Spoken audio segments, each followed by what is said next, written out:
Hele staat, ik heb het zelf. Hele, with Mary comes there. Mary. You can help us. Mary. What's that? Ik ga het niet te zien. Je wordt alles mee en dan is het met jou. Dus kon ik het wees met je. Alles niet, dat komt niet in het spel. Wat happen je niet in het? Niet in het stapelig, niet in de kwelje. Uitge, je hebt de telletje in de kwelje. Niet in het, happen je niet in het, happen je niet in het gelingen, niet in het tango. Uitge, hebben de terror niet in het. Dat is een little niet in de stelletje en dan wil je high chat doen. Oh, oh, oh, oh.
Be seated.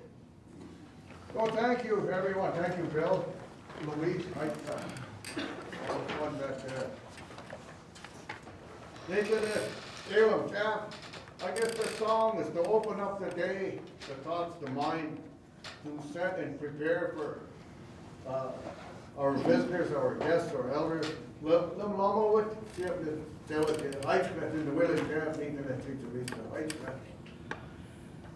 And thank you, Bill, for supporting in the opening. But Doreen Pelkey from the East Side Reserve. You talk about leadership. I think she's a leader in the community, particularly in her family, in the longhouse. For those of you that are familiar with the longhouse, the knowledge and the teachings she's gathered from her time in the Saanich, in the interior, to provide not only to her family, but to the families in the Coast Salish territories. Many of her teachings have been directed to our family, to the Sound family. But we appreciate what she directs to us in form of what we call snapanak, the teaching. That's what we talked about in the prayer, snapanak, teaching. We talk about how we work together. I think a good example of that is the Lama with her children and her community. So just to look at that, Tse Tsa Watle, we talk about Tse Tsa Watle. And the St. Jonathan, Tse Tsa Watle. Stengacha, Kwanangito. The same, everyone coming together to help one another.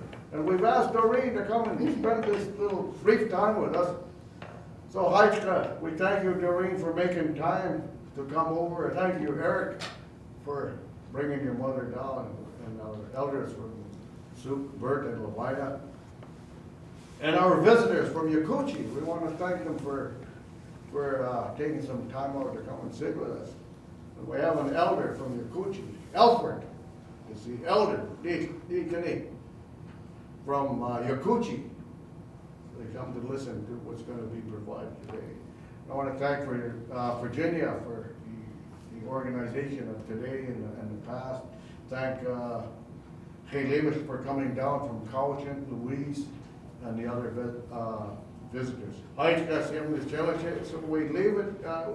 Doreen Pelkey, if you would, please. This is my chair. Somebody pushed it way over there. Good afternoon, everybody. You heard Greg calling me by my Indian name that was placed on me from the Fraser Valley. I am Doreen Pelkey. My Indian name is Lamlamalwit, and the name was given to me by my relatives from the Fraser Valley. I'm a Stalo, what they call Stalo person. I married into the saltwater people in 1948. I married into the saltwater people. But I'm still, to me, I feel like, like where I was born is what I am, a Stalo person. And that means a river, eh? I'm a river person. And that name was given to me by my elders when I entered into the longhouse at an early age. And my family from the Fraser Valley came over and reclaimed me and tell the people from the island exactly who I was and how I was going to be conducting myself by marrying into the people of Saanich, the Sault Reserve. My husband was Harold Gabriel Pelkey. His grandfather, when I first came into Sault, was a hereditary chief, Chief Louis Pelkey. And memories of when I first came to this island, all of us Native people were harvesting people, that followed the harvest of picking strawberries or picking whatever was in season. We followed the harvest all over to the state of Washington, and we took our families with us. When I first landed here, I came with my family, went to Eastern Washington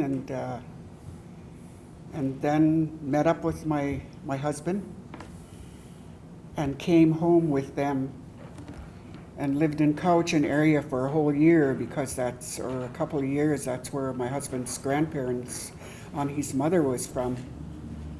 So we lived with the grandmother for a couple of years before I moved to Saanich in 1950 when my daughter was born, my oldest daughter. When I landed on, there only used to be CPR boats that came from, across the waters from Seattle.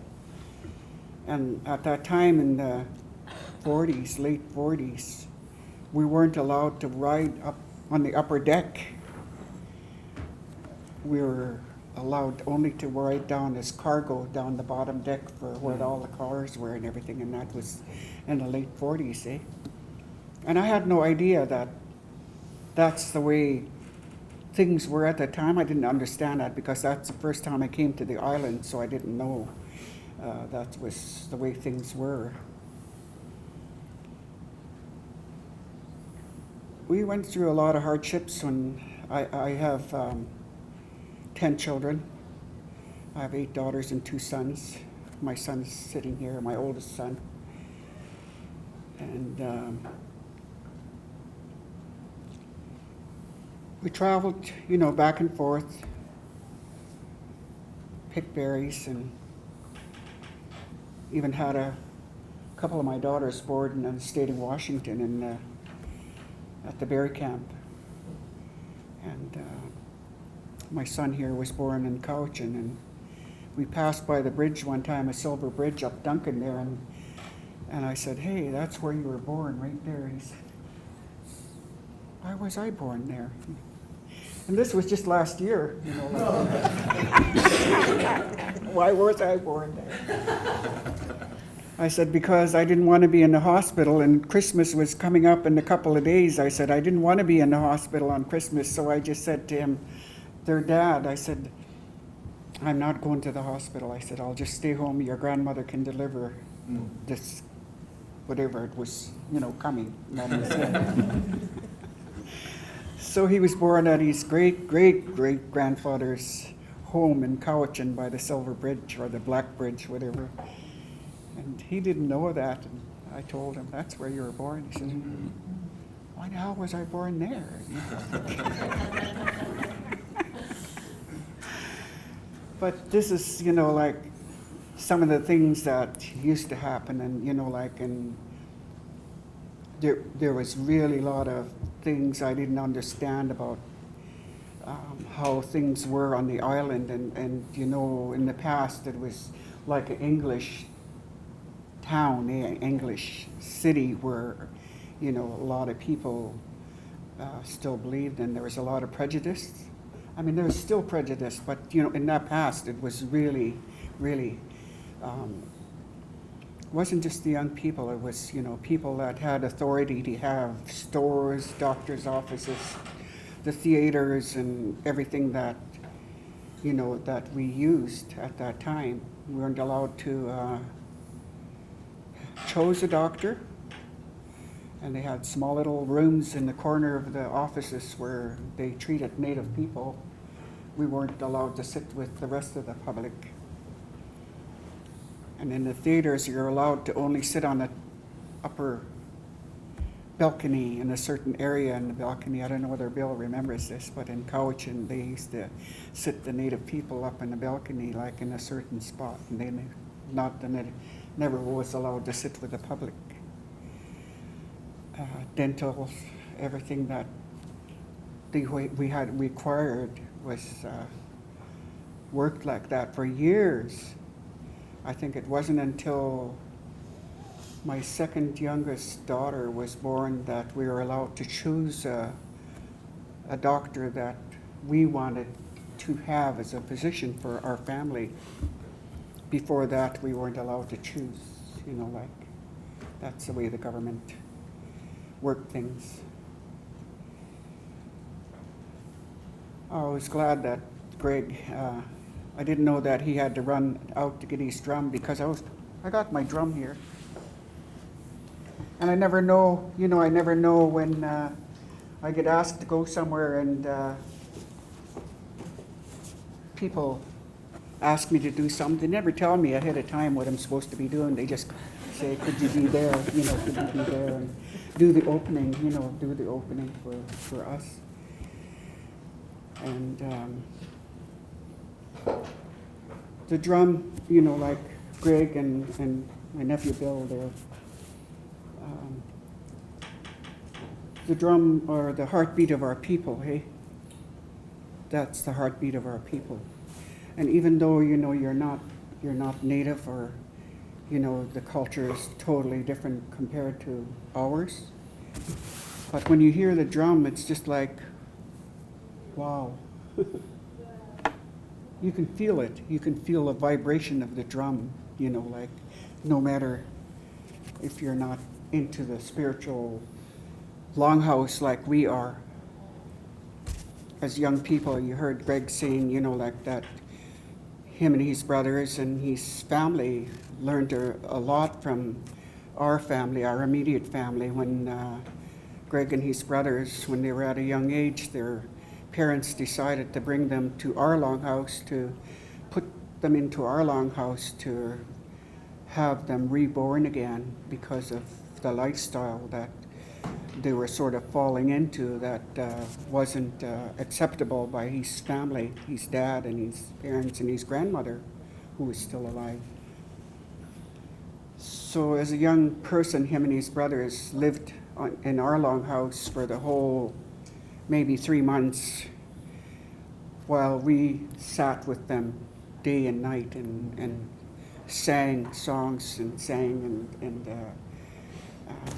just meditated with the family, just to help them to get their life on the right track again.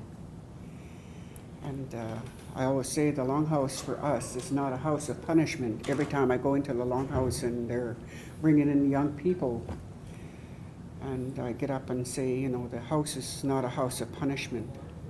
This is an honoring house where we honor our young people. This is a spiritual house. Everybody goes to church, like different denominations of churches that everybody chooses to belong to. But our house is our church it's our spiritual house where we worship the Creator in that house. Everything we do in that house, we pray before things happen there. When we go out to the woods, we pray for everything that we take out of the earth to bring to the young people to hold in their hand for the rest of the winter. Everything we do has to be prayed for before, so that the young people, like Greg at the time, he was in his teens, would feel that kind of a strength, not only from us, but all the elders, like our children's family here from Beecher Bay, all support each other. From all the different longhouses come together and they support one another and gather wherever there is something happening. Everybody comes to the longhouse and we all sit around the longhouse around the fire, and we sing for all of our people that are singing, and then we have something to eat. We pray for our food and go back in and do some more singing. And that's what happens all through the winter. Not only to them, my whole family is spiritual dancers, what they call spiritual dancers. Myself, I'm still a spiritual dancer for over 60 years. I've been a spiritual dancer, and I still practice that. And it's a place, our house is a place for healing. Whenever someone's having a struggle in their lives with whatever it is that's going on with our young people, and you don't have to be embarrassed to come into the house and sit down and cry your heart out in the longhouse. And then we gather up and we get drums and we sing for that young person that's struggling with whatever it is that's happening with her or to him in their lives. It's a healing house where we do that all the way through the winter and try to bring our young people, because there's no alcohol and there's no drugs, not even any smoking cigarettes in our longhouse allowed. It's a drug-free and a alcohol-free house. And even the anger, if someone's angry about something or angry with somebody that's in there, and the old people used to say, if you want to be angry, you hang that hat outside the door. There's a nail out there, hang it out there. And if you still want to hang on to that anger, when you go, you pick it up and take it with you, but you're not going to bring it in this house, because it's not allowed to be in here. We're all together and we work together. We love one another. We tell each other that we care for each other. And it's spoken in our native tongue, just like Greg was speaking in a language that they use in the longhouse. And our family right here, my kids is Scran. Nothing is done in the white man's language. All of us inherit something from our elders in the past. Each one of us are inheriting something that belongs to a family that follows in a family line. Like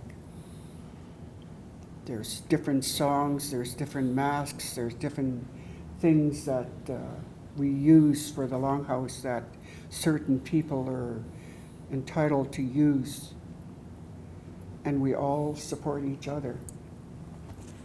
We all go to someone and say, we need your help. We need you to come here and help us get through what we're going to do. I was just telling Greg a little while ago that our family is going to do what they call a brush off with our family, because of all the drama that our family's been going through for a few months since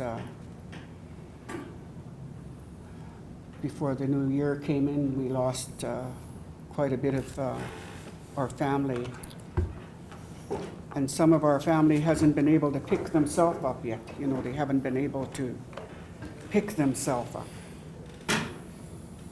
Because when you lose somebody that you love and you care for dearly in your family, it's hard to get through. They always say, you know, once they go, you have to let them go.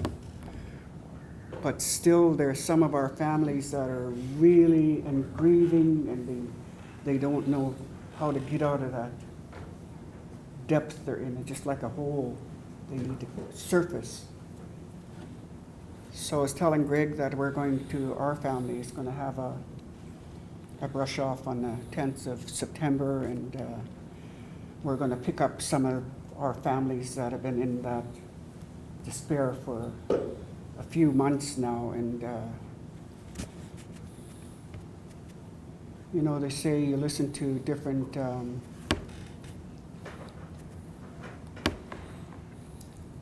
people talking about people who are in stress, you know, how stress is taking down so many of our young people.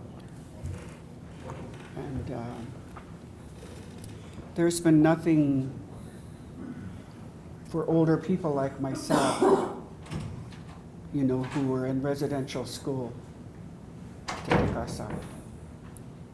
There was no counseling in the time that I was growing up for people who went to residential school, and all the suffering that we went through when we were in residential school.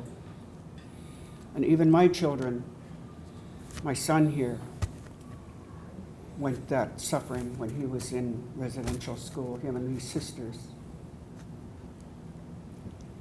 And it's only a short time now since we've been offered help to counsel ourselves to try and get through the garbage that we packed for many years, you know. I didn't realize I was packing all this garbage. You know, I'm an elder, and I'm supposed to be the one, like today, passing on these teachings to people, and yet I was packing all of that, and I didn't know that. I never got to grieve, you know, for a lot of our siblings that passed, my mother, and for different families in our family, that I didn't know that was what it was about until they spoke to me about it. And then I finally realized, wow, that's what has been eating at me, you know, like when you don't get rid of garbage like that, it eats you up, you know. And I think the only thing that saved me was the longhouse. If I didn't have a place, you know, to go and to sit and cry and sing and dance, and that I wouldn't be here today. I would not be here today if I didn't have that place to go to like our church. It's like a church to us, where I could go there and be free and not look down on it as somebody who, what the hell's the matter with her, you know, like, and, you know, because they look at people, and not a thing that happens to you, you know, like when you're come down with illnesses like arthritis and other diabetes and everything else that comes down on our people, is no matter what they give you to take, it damages other parts of your organs. That it's good for one thing, but it's bad for another part of your organs. And that's what happened to me. I was on arthritic medicine for a while, and my liver got damaged. And I was really upset because I'm not a alcohol drinker. I never smoked or never went into drugs or anything, and yet that's what happened to me. And I was really mad. I was really mad when the doctor told me. I said, you know, if I ended up with an accident or whatever and died, and they'd say, oh, you know, that woman's liver was shot, so she must have been an alcohol. And an alcoholic. That's why her liver's shot, you know, like, and I never drink alcohol, you know, like, and never ever smoked a cigarette. And yet I got like that, hey, so like I said, you know, like if it hadn't been for the longhouse, I could not be here today, you know, because when people say, how are you doing, Mrs. Pelkey, you know, like, and I'm still walking. I'm having this hard time walking, but I'm walking, you know, like, I'm okay. And I tell stories about my kids, even my children, my grandchildren even say, you know, I don't even like to go out after a weekend because I know my grandmother's telling stories about us. He says, you know, I always think, you know, I wonder what my grandma's talking about. She's talking about us, I know, you know, because we're out drinking and drugging or whatever, you know, like, and I'm telling stories about them, you know, like even I was telling Eric, my one grandson OD'd, and I would always tell a story about him, you know, like, and he says to me, why do you do that, you know, like, and I said, well, you know, it was so odd, you know, like, first time any one of our grandchildren did that, I said, you know, like, and my daughter said, well, he's in the hospital, and she was upset because of what he did. So I went there to see him, and I walked down the corridor, like when we were coming down here, and there was doors all over the place.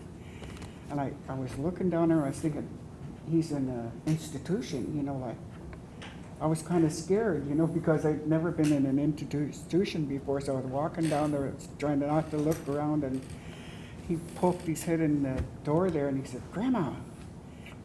Oh, I looked real quick. His hair was all dyed and red and orange and yellow and everything, you know, like, and it was just standing up like that. Oh my God, Grandma. Christ, is that what happens when you OD? I said,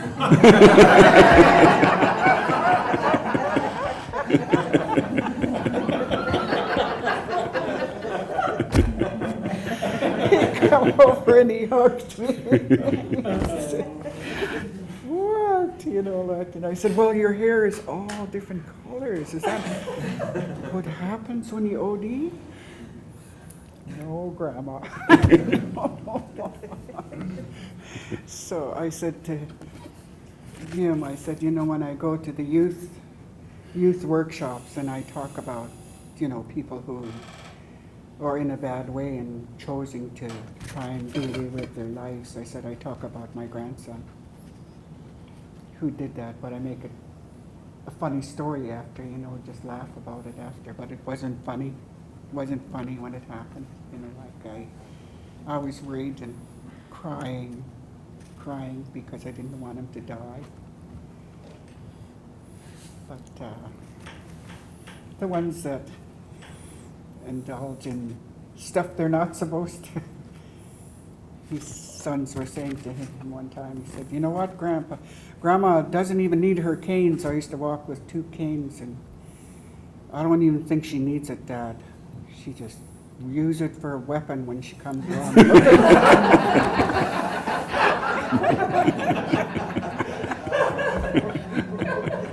Because I got there one time, one of the grandchildren's place, and his kids were running around outside, and I said to them, where's your dad? Dad, great grandma's here, you know, he didn't want me to go in.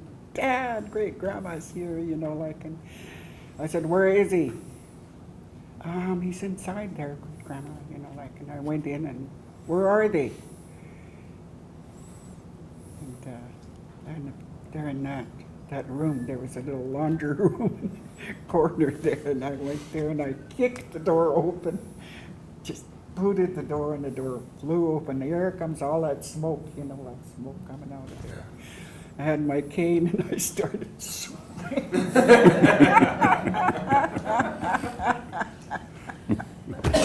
Swinging it at them, and they're saying, holy shit, don't hit us, don't hit me, and I'm like, and I said, I'm calling you in tomorrow. I was telling their girlfriends, you know, I said, stupid little ignorant.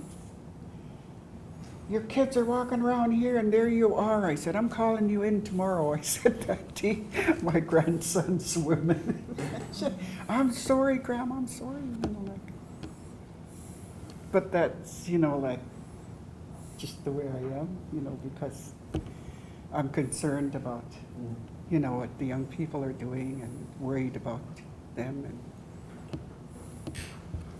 I keep reminding them and reminding the younger ones, you know, about how their grandpa was. And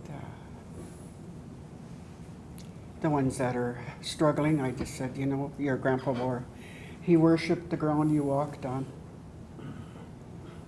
Grandpa worshipped the ground you guys walked on. He tried to tell you guys what to do and how you're supposed to conduct yourself before he left. I didn't know that he was going to leave us behind, I said, because, like I said, I had 10 children and 50 grandchildren, 53 great-grandchildren. So that's a lot of people to be responsible for, you know, like, and I shouldn't have that. But I tell them every day, it's because I care about you. I love you. I care about you. Every day something else is coming up, you know, like, and talking to the young kids how to get along, and even, you know, the swearing and stuff like that. I said, you know, your grandpa never ever swore in his life. I never heard him swear. I said, every time you do something that you're not supposed to be doing, you're wrecking your grandpa's name. You're wrecking his name. I said, you guys need to honor your grandfather, even if he's not here. But I tell the younger ones that lost their great-grandfather when they were really young, and they keep asking where he is. And I said, you know, your papa's here, but he's invisible now. He's invisible. He's walking with you, but you can't see him. But he can see you. I said, he can see you. I said, so you guys don't think that Grandpa's not here with you. He's here every day. I just lost a daughter just in January, and that's what I keep telling her kids, her grandchildren. I said, little girl that's only 4, she kept coming in there every day saying, my mama's in heaven now, isn't she? And I said, yes, Scylla, your mom's in heaven. Mama, she used to call her grandmother Mama. I said, Scylla, you know, your mama's walking with you, but you can't see her. I said, she's invisible. I said, yeah, she's in heaven, but her spirit is still here. I said, she's watching you. Every time you walk into my house, I said, your mama's walking behind you like she did every day. So I just tell the younger kids that when they think about somebody who passed and they're missing them, you know, they're missing their grandma. Because grandparents are great people, you know, like, I noticed that some of the young people that don't have grandparents around all the time, how different they are, you know, when they don't have that grandparent. Even though the dad is still here, like the dad's still here, or the mom is still here, or it's totally different because there's a different outlook and how the kids look at their grandparents. They still know that the grandparents are at the authority to tell them how they're supposed to be. And that's what I keep teaching my grandchildren. Even when they come into inheriting something that's passed on from generation to generation, and I tell them, you have to walk clean. You know, whatever you were doing before, you have to clean that up. Your soul, your spirit has to be clean before you walk into that path. I had to say no one time. My son was asking to bring his son in, and I said to him, I've been watching him. He's not ready. He's not ready. So he's going to have to stay back for a while until he cleans up his act and knows exactly what he's getting into. So I know my son felt bad, like because we had work to do and we were bringing in certain members of our family, and I told my grandson the same thing. I said, your dad wants you to come into this, but I've been watching you, I said, and you're not ready. So I'm going to have to say, sorry, you got to wait. You prove to me that you're going to clean up your act and you're clean, your whole soul is cleansed, I said to him. Then you're going to come in. He come and hugged me. He cried, but he hugged me and he said, I'm sorry, Grandma. And I said, well, I am too. It hurts me to see you the way you are. So the following year, he cleaned himself up, and I had a memorial in Chilliwack for my late brother, and told my son, okay, your son can come now and dance his uncle out. I said to him, he's granduncle. So I went and told him, I said, Eric, get ready. You're going to come in with my brother, I said. Okay, Grandma, okay. So that's the responsibility of us, as old people, I was really upset when my husband passed away. I used to sit in my room and I'd be saying, Jesus, why the hell did you leave me with all this, And, I know he was ill and everything, but it just, I looked at things that were going to come into my life with all of my family, and I just thought, oh my God, am I going to be able to, am I going to make this through, and now the great-grandchildren look at me, every day, and they run and they help me get up and they help me with whatever I'm doing, and they're just little, hey? Are you okay, great-grandma? And I said, no, I'm hurting. What can we do for you, and but that's what I live for every day. I'm happy that I'm still here, and I'm happy that I get to see my kids grow up. I am happy to see my grandchildren get it on their track, and then I'm even happier that I have this time with my great-grandchildren. I'm rich, not with all the material stuff that everybody thinks is really important in their lives, but I'm rich because I have all these roots. And I look at the kids and they walk in the house, and I'll say them just when they're little and they're just now walking, hi, handsome, and how is the princess today, when the little girls come in and they walk around like, because you say that to them, hey, hi, handsome, right away they stand and walk straight, and I feel bad for the younger people that can't hold their head up. I really feel bad for the kids that can't hold their head up. And when we bring them into the longhouse and I say, to them, you're a somebody now, you're not a nobody, you're a somebody. So hold your head up. Be proud. Be proud of who you are and what you're going to be. Hold your head up. Don't put your head down. Don't walk with your head down. Or don't cover up with these sweatshirts that these kids do, and putting their sweatshirts over their head and they're walking along. And Who the heck is that going by? I'd say, when I see somebody walking by. Who was that? Oh, that's so-and-so, and they turn around and look. And they say, hi, Grandma. Like I said, oh my God, is that you? Why are you walking like that? Take that thing off your head so I know who you are,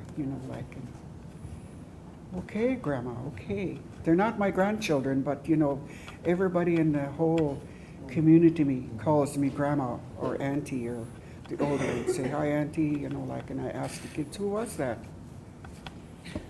Even my own great-grandchildren, because I can't see that good. I can see all of you sitting there, but a lot of times I can't see them when they're as far as that. I can see you sitting there, but I don't know who that is sitting there. So I always say when somebody walks by me, I said, who was that went by? Thought it was Eugene. Holy smokes. And then he come back and he said, sorry, great grandma. He comes and hugs me, yeah, don't forget to just walk by me like that. And his son did that the other night. He came in the house and he kept running by, and we were having a birthday party, and I said, was that Maxwell? He ran by again, and then he heard me saying that, so he come back and he came and hugged me, and he said, sorry, great grandma, or sorry, grandma. He said, and I said, yeah, you better be sorry, Maxwell. I was wondering who was running by in front of me all the time, and he didn't talk to me. We're given Indian names just like how nephew Greg was.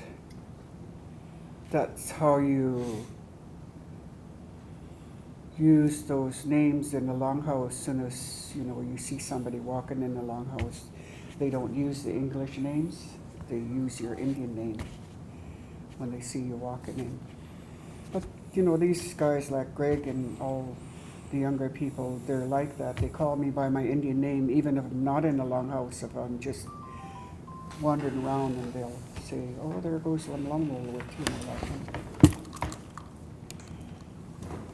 I used to say, everybody says, when you have an Indian name, what does it mean? Like the public, what does it mean? Oh, I don't know. Or elders chose who's going to inherit this name that's been passed on from generation to generation to the young people. And the elders decide, where that name is going to, who's going to inherit that name. It's just like they watch you for a while, and they think about the person that once, the elder that packed that name before. And they think, oh yeah, that's who that is, And then when it's time to place that name onto the young person, and then they put that name on them, and then they tell them where it comes from and who they're getting that name passed on from, so they know where it comes from and who they're representing now.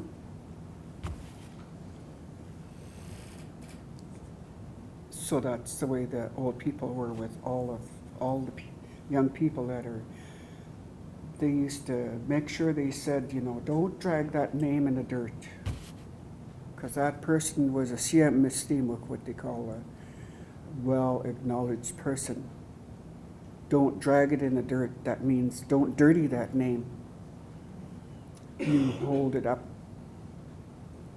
and don't do things you're not supposed to be doing, because you come from that real high society person that carried that name before. So that's what they do to the young people when they place that name, that Indian name, onto each one of us when we're ready to take that on as a responsibility to represent somebody that in the past that had that name. So that happens in the longhouse. They put up a great big gathering and invite thousands of people, and these people get to witness that name being passed on to whoever is going to inherit that name. So these are the things that happen in our longhouse when you pass on something that you inherit, like the kid's granny over here, you know, like she cleans the floor and gets the floor ready for the new ones that are coming to the longhouse and being initiated. She'll bless the floor and put feathers, duck feathers all over the whole floor. So when that new one is coming in, standing up, they dance around that whole floor in those feathers to make their feet light. And it's blessed for that person only at that time. So everybody inherits something, like the grandfathers and the uncles and every one of the people have something that they inherit from their elders in the past. They get to go out and pick a tree for the new ones that are coming into the longhouse, and that longhouse bless the tree before they take it out of the earth. And certain people can do that, and not everybody. You can't just pick him and say, go get that tree out of the ground there and bring it over here. It has to be special people that has been passed on from generation to generation, and only those people that would inherit that from their ancestors can do that. Not just anybody. Not I can do that. My kids do. My sons, my grandchildren have that knowledge, and they have the words they have to use, the Indian words they have to use when they go out there and pick that tree up right at dusk before it's even daybreak. They bless that earth, they bless that tree, and thank that earth for that life they're taking out of the earth. So everybody in the whole community is passed on something from each generation to generation. Not just everybody has that knowledge, so it's just when I go to the correctionals of BC, I go into the places where all these young people are confined, and I've been asked to go there, and I talked about how I met this young man that found me and got me to go be part of the correctionals to talk to young people like this. And they said, how did you ever come into something like that? And I said, it wasn't my choice, like, even though I don't mind being here, but it wasn't my choice. I said, I met a man over the phone. He phoned and he said, Mrs. Pelkey, are you Doreen Pelkey? Yeah? Well, you don't know me, but my name is Robert. My name is Robert, he said, like Harrison. And he works for Correctionals Canada. Oh yeah, can I come down and visit you sometime? And I said, oh, I guess so. Okay, I'm on my way anyway. I'm on the ferry. He said, I'm coming over from the mainland, I'm coming on the ferry. He said, I'll be there in maybe half an hour or so. He said, I'll get there. Okay. So he walked in the house there, in my house, and I told him where to go and which place to turn and to get to my place, and came in, and he was packing this drum. And he said, you're probably wondering how I got your name, he said, and your phone number and everything. He said, it's on that drum. And he said, and I'm bringing it back. I said, oh my God, where'd you get that? He said, well, I went to a hawk shop, he said, I look at pawn shops, he said, and I went to this pawn shop and I looked at that drum and I thought, oh my God, that's a good drum. And this guy's from Saskatoon and he doesn't know very much about, like drumming or singing, or they have their own way of doing things way up in the interior, different from us. And he said, I figured since you put your name in there and you put the phone number and everything, I figured this is really important to somebody, he said. So you're the somebody, he said, and I brought this back to you. I bought it in the pawn shop, he said. And I said, holy smokes. And I said, oh, and he told me, and then I went in my room and I started digging around for something to thank him for bringing a drum back to me. So I found some things that I thought that would be benefit him on his road trips all the time. So I come out with this stuff and I put it down like in front of him. We're sitting like that, and he said, no. Thank you anyway, he said. But you know what? You can sing me a song, he said to me. Sing me a song, he said, like, I want to know what you do with this. He said, like in our country, he said, our territory, very seldom the women are the drummers, he said. And I figured since you have a drum and you're a lady, he said, like, and that's really something, he said, like. So I was wondering if you could just sing me a song and then I'll just leave you, he said, like, and I said, oh yeah. Okay. So I sat there and sang him a song, and thank you, he said, thank you.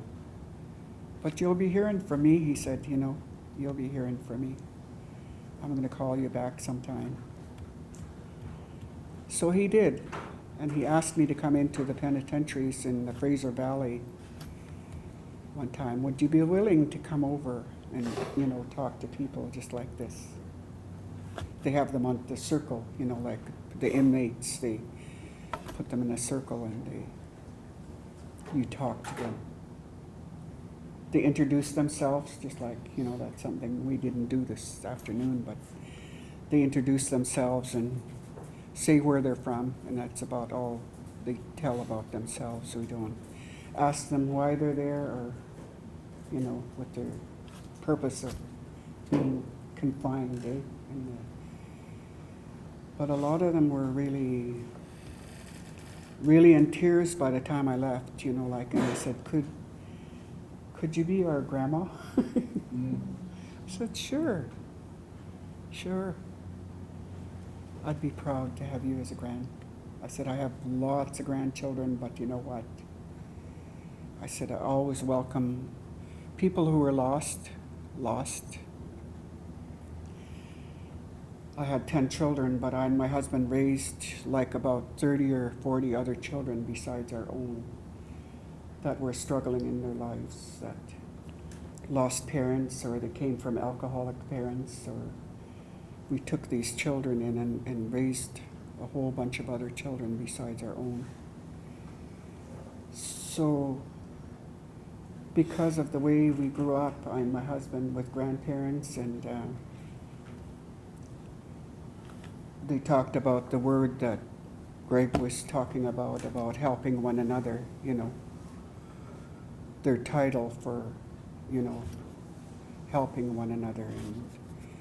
And that's the way we are, when you see somebody that's struggling in their lives, like you want to help them. Even today, with all my children growing up, my oldest daughter is 61 years old, and my youngest is 49.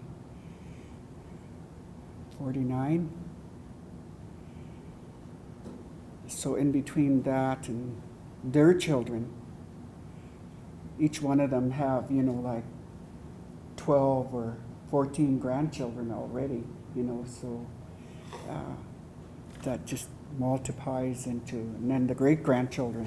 The grandchildren have children. And it just multiplies into a mega big family that when we have a dinner, we have to have a place like this. We celebrate birthdays, have Christmases together, we all have Christmas together, our whole family, my grandchildren, my great-grandchildren, my children, and have 3 turkeys. I said, how do you remember all those people? And I said, well, I see them all the time. You know, I see them all the time, so I only have one daughter in Vancouver, and her kids come whenever they're out of school or holidays, Christmas, they're all here. As soon as holidays come up, they're here. And the one in Duncan is the same thing through the whole summer holidays. Her grandchildren and her kids are here with the whole works of our family. They're just together all the time, you know, like they want to be together all the time. So I remember their names, you know. I don't remember all the birthdays, but just my children and some of my grandchildren, I remember their birthdays, but not all of them. But I know we're celebrating all the time. Yeah, all the time. So I'll just finish up by, I don't know how much time that our friend has chosen for us to be all sitting. I know some of you have other things that you're doing, so I'll just say thank you for allowing me to be here, and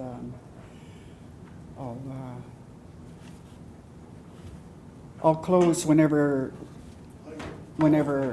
I'll close with a song after we're finished. Yeah.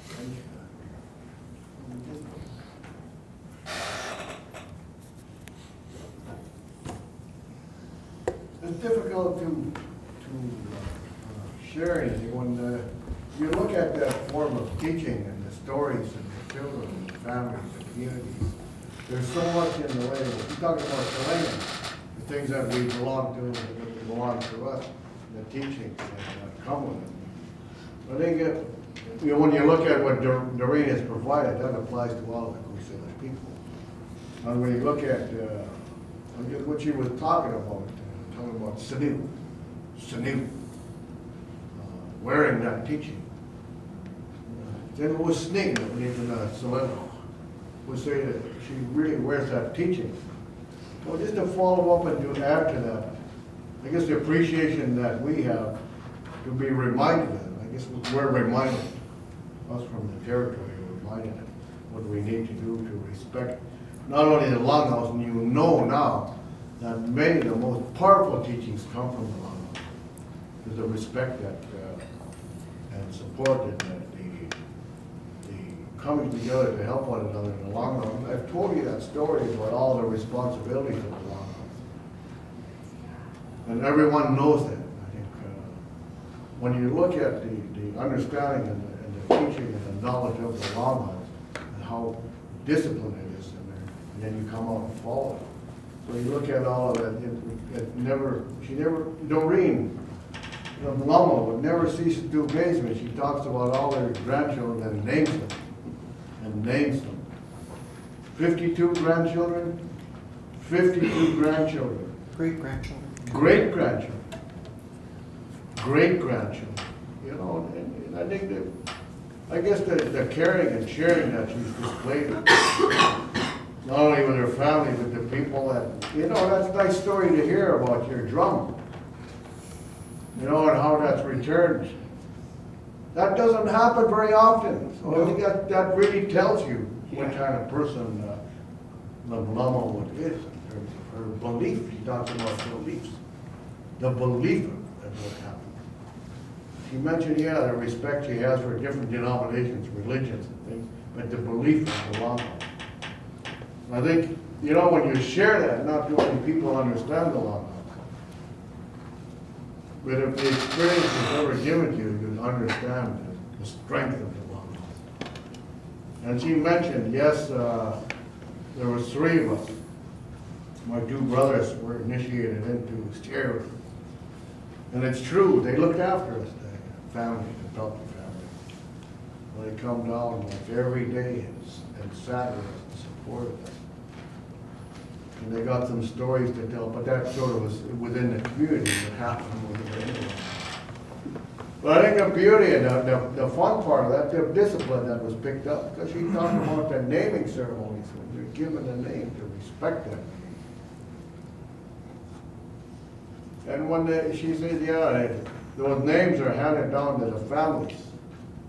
They stay within the family. You know, like you wear that, and you respect it. The respect that it had years ago and years ago. I guess the beauty of that is still there, and we take it for granted.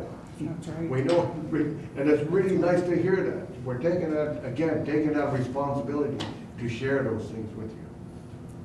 Might be a little bit difficult to understand some of the things that was shared with you, but there's a lot of commonalities. There's a lot of commonalities. When you look at our relatives from Stieno, Burton, Lavina, that have come down to support, and Chelime, he likes to be called Wild Bill. Bill White from Naimo Couch has come down. And we have our relative from Laquaman, Doreen Joseph, who was working at University of Life. And of course we have Yakuchi here. That's come down to listen to some of the things and the teachings of our people in the Coast Salish territory. We also have a visitor from Cowichan as well, who's a member of the Spirit Drummers and Singers from Cowichan. There's a lot of them. So we look at that, you know, this is what they call Tse Tsa Watle. Everybody coming together to listen to the teaching, to remember those stories in terms when we talk about respect. So we look at, I guess, the importance and the connection that we have with different people, institutions, organizations, agencies. If I could tell that story sometime, Doreen, I'm going to, if that's okay with you, about your drum. Sure. You know, that's something to me is a big respect when something's returned back to you. And that connection was made with that institution over the interior. So you look at the connection we have with the different communities in Coast Salish territory. Now we have Yakuchi down here. We're very appreciative of their interest to come down and sit and listen. We also have the staff here. We want to thank you for coming down, our visitors for coming down to listen. You know, you have a heavy schedule, but you've left that schedule to come down to listen to the teachings. These are the Tse Tsa Watle. You know, it's so true. Like, we understand that. We wear it. We don't just talk about it. She shared that. She really told me about family, the importance of family. And when we look at that, we have the two elders from Beecher Bay, you know, that have been leaders within their communities. I think my cousin, Bert Charles, was chief for his community for 42 years. You know, that experience in there. And not only within the leadership, but within the Chuck Island, the big house, the longhouse. Of course, Lavina, you know, Lavina spent a lot of time with her family, took a lot of teachings. Who taught us that in this one of Eastern Jotham? She speaks fluent the Saanich language and the Cowichan language. And we got out there to visit them, to Teglesha and invite them back here. The teaching was they provided a tea and refreshment for us. And as the story went, there was somebody that was fasting, didn't eat. And when you're given something you're supposed to eat, whatever it is, they always told us that. So that's another reminder, whatever they put in front of you, we'll talk with you. You have to eat it. So that was the teaching. And you look at that teaching, that's always with the older people that understand it and know it and use it. They're giving you something. And you go to it. All that. Nichlinestelmo. Medicine. Encouragement. Teaching. But I really want to thank you, Lamlama, with Then was need what in a swallow, asa. So what makes the swallow was need in a swallow hot. Lemons eat, there's no way it was hot with them. Was quite a need in a slacken, they talk need in a image. Moet eat. Oh, doe goeie net. Terwijl ik heb, it was difficult to listen to that, you know, you think about those memories. It talks about that very positively about her late husband. Her late husband and his belief, her grandchildren. We moeten zien, hoe kweeg hem niet te 12. Hoe kweeg hem niet te 12. Hoe zie je hem ten 12. We moeten zien, hoe zie je hem ten 12. Those words are good.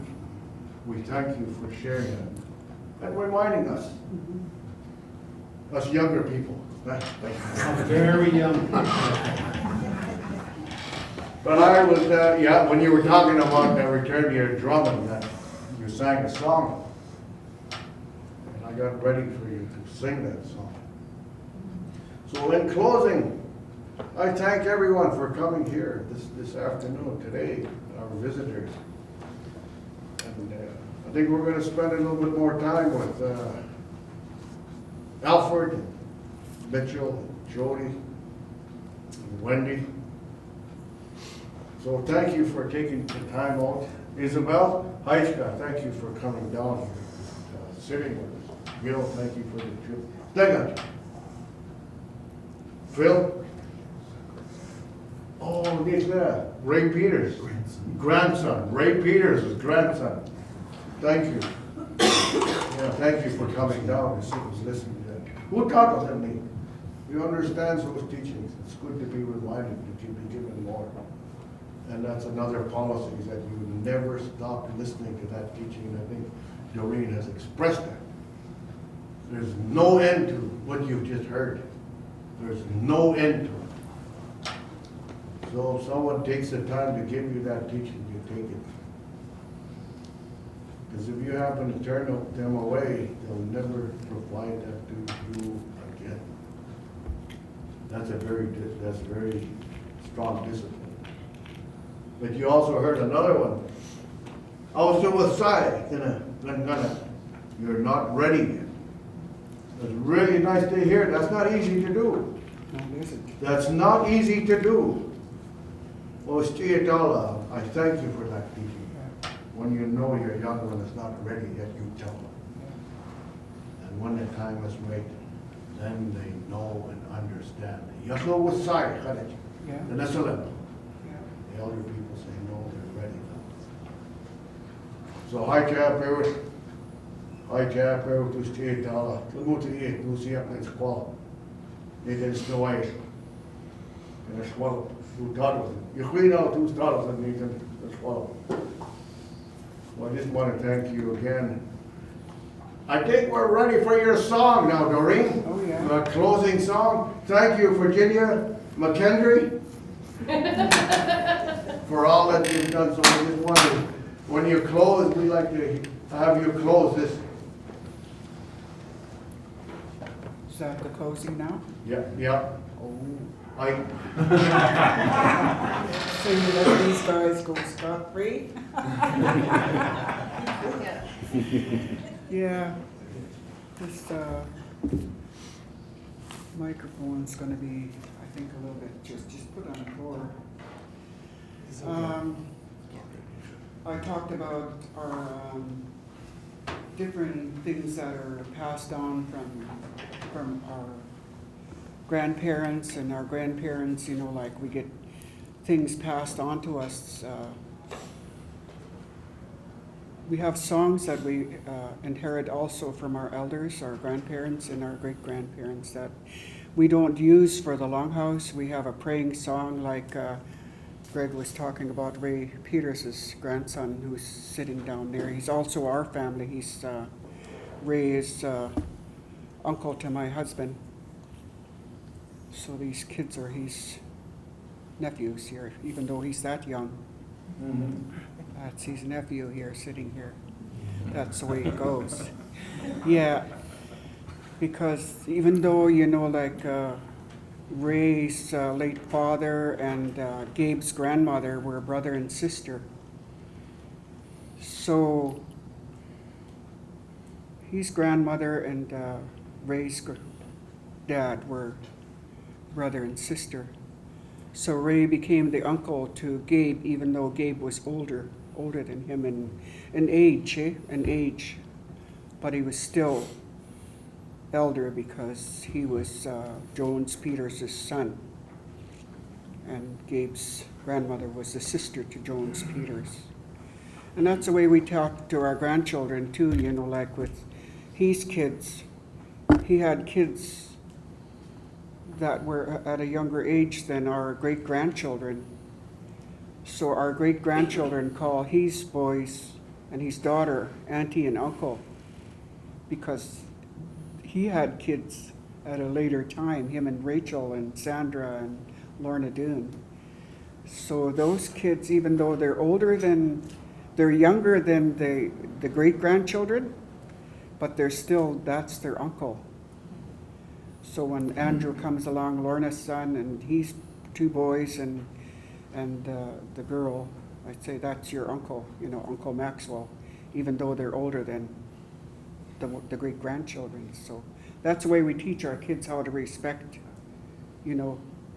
their family tree, like what I'm saying to Ray's grandson there. That's how we acknowledge each other. And like I said, the songs are passed, like they're honoring songs like Our Family from Couch, and they have different songs for different purposes. And we have songs for the church, we have songs for different honoring songs and praying songs, and we don't use them in the longhouse. They're the only songs that we can sing for the public, not the songs that we use in the longhouse, or not the songs that we use for mask dancers. We have songs for masks, and we don't sing that in public. It's only used when the work is going on and when our family's blessing someone, and we use that, but we don't use it all the time. My song is a praying song, and like I was saying, that this man said this drum must have been important. And that's right, because us women, we don't make drums, or it has to be very seldom you see a woman drumming. But I was one from the oldest of my family, and I was allowed to drum and have a drum. So one time I was in place called Chehalis over in mainland there, and my family were doing mask dance, and I was there, so I was the oldest in the family. So they said, I want you out there, Auntie, because you're the oldest that owns this song. So I want you to get out there and stand with your nieces and your nieces out there. And I said, oh, I don't have a drum. Well, okay, I'll go grab one. So he went and got it. When I left that big house, and my nephew came over and he put it in my hand and he said, it's yours, and I said, oh, wow. And then I went up to Port Alberni and the same thing happened. They passed on a drum to me too, so she said, we need to hear you sing now. So I'm going to back up a little bit because I don't want to be too close to this. This is a prayer song. Heavenly Father, we ask you to come before you to give thanks to the ones that are at the table, O Lord.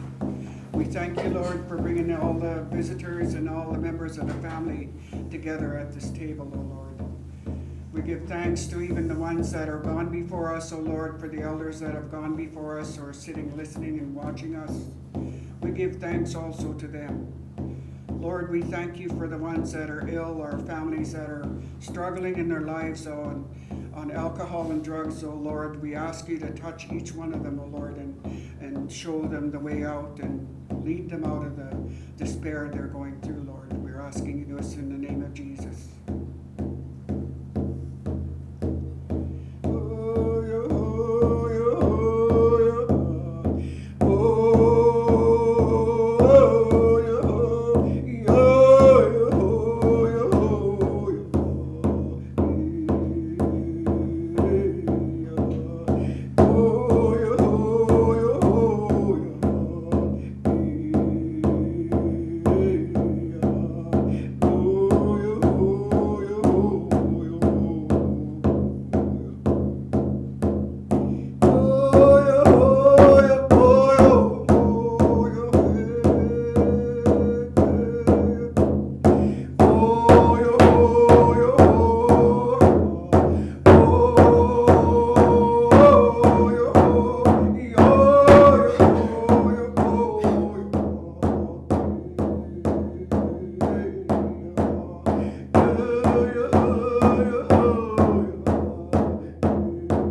quite done. Do people want to talk a little bit before we go, or are we ready to go?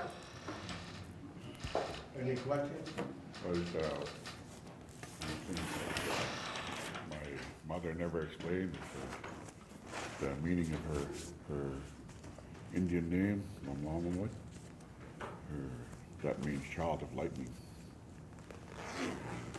My uncle from Stalo told us that name came from around 1530 to 1550, where one of our relatives in Hope, a woman was used to go out to the woods to have their baby and hang on to a tree when they were giving birth. And the tree was struck by lightning when she was out there. And she died, but the baby lived. And that's where my mom's name came from, the child of lightning.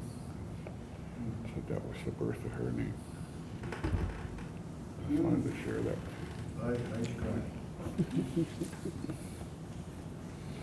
Anybody else have any comments or questions before we get going?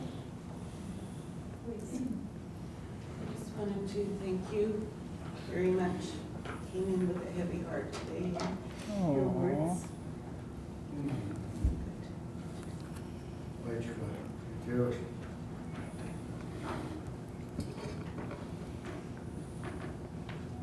Doreen, I would just like to echo that. I really, back in my own life, and I had 3 sets of grandparents, but none of them were available to me for various reasons. And yeah. And then I see my whole life looking forward to other older people, always looking for older people to be around, but never knowing who the wise people were. And if you're looking for new grandchildren, I'll sign up on that list. So I think that is very wise. That's an intercultural piece. I think another universal piece, like the drum, you know, is that need for the second generation to have a connection to the generation, not just their parents, but to the older people who have time for them, who have nothing but love to give, have done all the work of raising a family already, and now are there to be teachers, right? So that's what I really took away from today as a profound truth in my life, and I think something I'd like to keep in mind as I provide a place for education for people in this school. To be that voice, that voice of understanding. I loved what you talked about with the longhouse, that it's a place to honor youth, not to shame them, not a prison, a place to actually show this person him or herself, and to say, aren't you a beautiful thing? Aren't you a wonderful soul? And I would like to, in any work I do, create a space like that for people. A place of discipline, but a place of real appreciation and love. So thank you. Thank you very much. Thank you.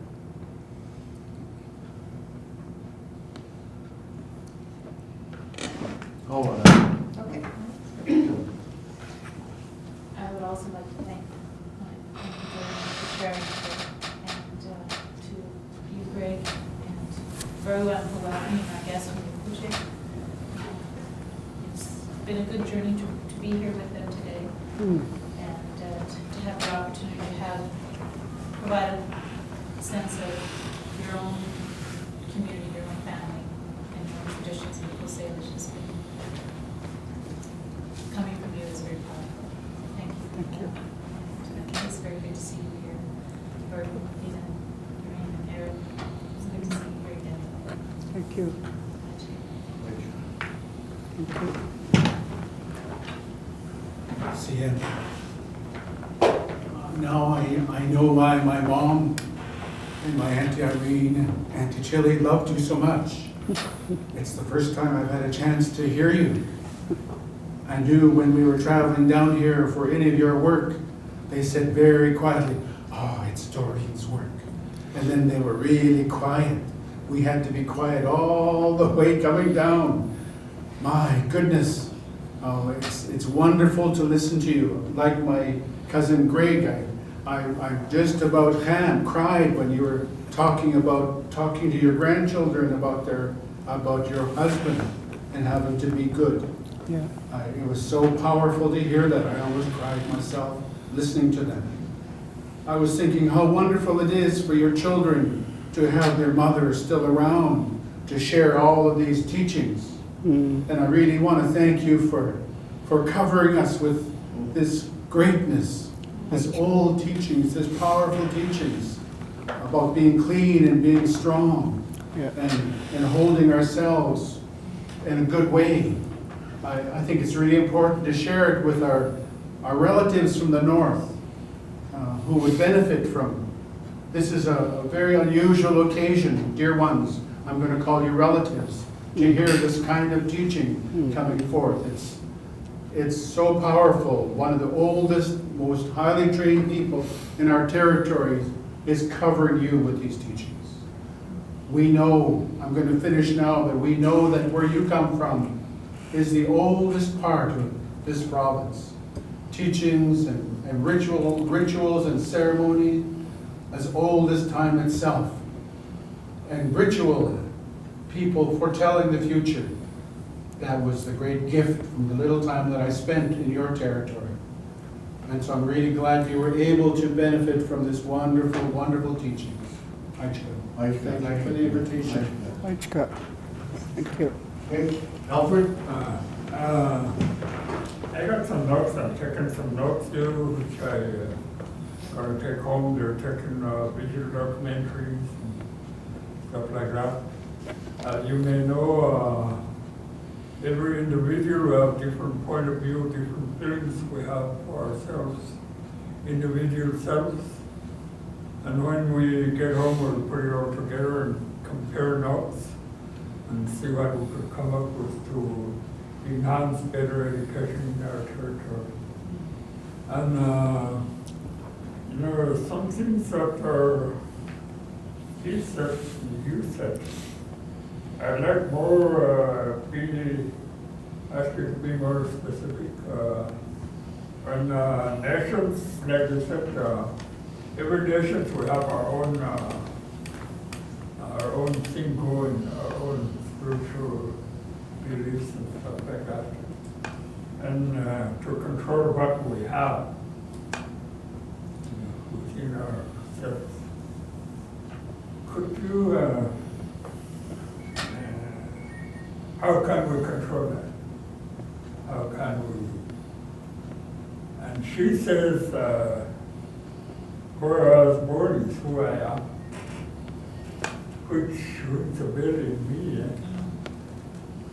I'm speaking of me. And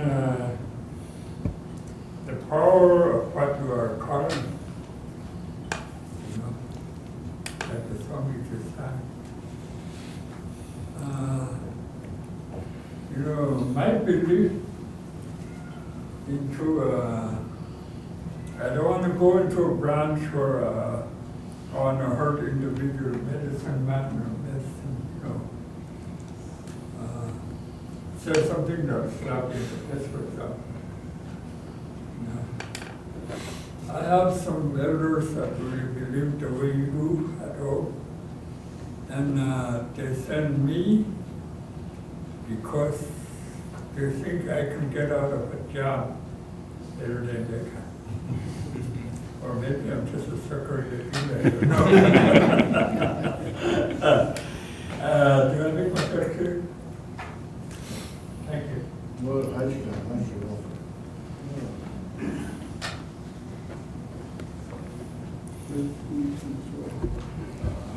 Response to, I guess the teaching, when it comes to teaching, we all understand it within the communities. We all understand the naming, the ceremonies, the teachings. And when it's announced, we live it and practice it. And I agree, in terms of the teachings, we've got to be a little bit more specific. Why the names are carried, why the songs are sung, why they use the flyers in the longhouse, like all of that.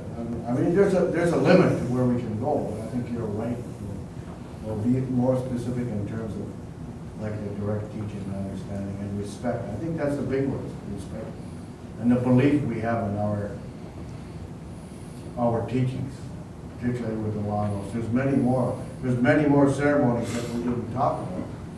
Well, because of the limitation, the amount of time we have to speak. And with the short amount of time that was provided here, I think we were given a lot today. We were given a lot of teachings and reminders. And I think that I really appreciate Eric talking about the name Lamamawit. Because it's really important how it was given and why it was given. She explained that. She did. And Eric to give the history of it. So in terms of being specific, yes, you're right. But, you know, it really comes down to the idea of providing some information for a little bit of a better understanding of the people that are working here and how it could be utilized in the future. I think in that sense, you're right, Alfred. Thank you very much for that question in terms of being a little more specific. Because that teaching, and I think but it's not going to change. That's how we're taught, by stories, by giving, this is what you're going to do. This is your purpose in life. When you talk about leadership. The mama would talk about it. This is what you're going to be given there. Watch and observe. You're going to be a singer, a drummer, schnab, an Indian doctor, provider. Like that's all we're watching. And I think it really comes down to when you sit and we don't mess with other people's medicine. We don't mess with other people's medicine. Like if this is the job that we're given, we take it. Like this job, meaning being a speaker, a fireman, a cook, a dancer, we do this. Now for the other people that do work to help you, they are taught and trained specifically for that, so we allow them to do that. We allow them to look after a healing direction. Well, I want to reflect back on what Doreen was saying. She says, we sing for everybody in the longhouse. It's true, everybody gets up and sings for each other, got individual songs. One of the most important things she didn't really talk about is her ability to sing all of the songs. She knew a lot of songs and she knows a lot of songs to help the individuals in there. Many times they're singing and they're having a difficult time. And she goes there and she sings with everybody falls. Everybody falls. So I think that's important as well. When you talk about being specific, I think we watched that for years and years and years. And I really appreciate that. I don't think I've ever had the opportunity to tell you how much I appreciate the fact that you did help many different families with the singing and the drumming. I guess that's the mind, that's the strong mind. Follow a clear mind to remember that. Well, we really appreciate that because a lot of those individuals go in there and release. She talked about that release in the big house. And that's got to be done in a fashion that someone knows how to look after you. That's what she was saying. So I appreciate that one. And thank you. Because there's many times that's affected us as individuals. But she was always there to support and help and fix up those songs that she helped. So thank you, Alfred, thank you for standing up to talk about what you observed. And I want to encourage, I guess, all of us that are here to continue on. And thank you again, Doreen and Eric, for coming down. Bert Levina, who's kind of giving a hand signal to Bert Levina, and they both shook their heads, so. Kind of shy, like They were on the hot seat before. Yeah, they were. Yeah. But just to encourage everyone to continue on. And thank you, Greg Cran, Mr. Cran, for coming down to sit with us as well. You know, like Greg, you know, and I have worked and done a few things together, and I have a few, I won't tell a story. We've had a few things. Well, thank you very much, and our cameraman is Dave Is that Dave? Thank you, Dave, for your time, for coming to sit with us. And all of the ones that have come down from college, and Tim from Seattle. Tim, you're from Seattle? You're working in Seattle? Yes. Yeah, thank you for coming down and spending the time. And he's a graphic I'm a graphic facilitator, and my co-Salish name is Starbucksid, and that is nose for coffee. And that was given to me by Brian Clancy, who's Swedish, so. Because I brought them Starbucks coffee one time. Ted to share that. So he doesn't let me forget that. These guys done that to one of the employees of our band too, Council, gave him an Indian name, and when I came into the band office one day and he was saying, Grandma, I got an Indian name. You know, like, and I said, oh my God, you got an Indian name. What's your name? Quinny, he said. And I said, oh my God. And he looked at me and he said, what does that mean? I said, you're a scavenger. And he goes, wow. Because every time there was somebody cooking for whatever occasion, there was having a meeting or whatever, and they'd have lunch and he'd be running over there. Even if he wasn't invited, he would still. But he worked. He never worked there. He always looked hungry all the time. Doesn't work there, but he works. He's got his own employment now. And when I see him down Sydney, a place called Sydney, and he comes running over. Hi, Grandma. He says that. And he's a white man, hey, like. And never days look at my grandchildren. How did that happen? You know, like this white man calling you Grandma. I said, because he's got no grandma. He wanted to have a grandma, so he just called me Grandma, I said. But he worked in our band, and that's what they called him, Quinny.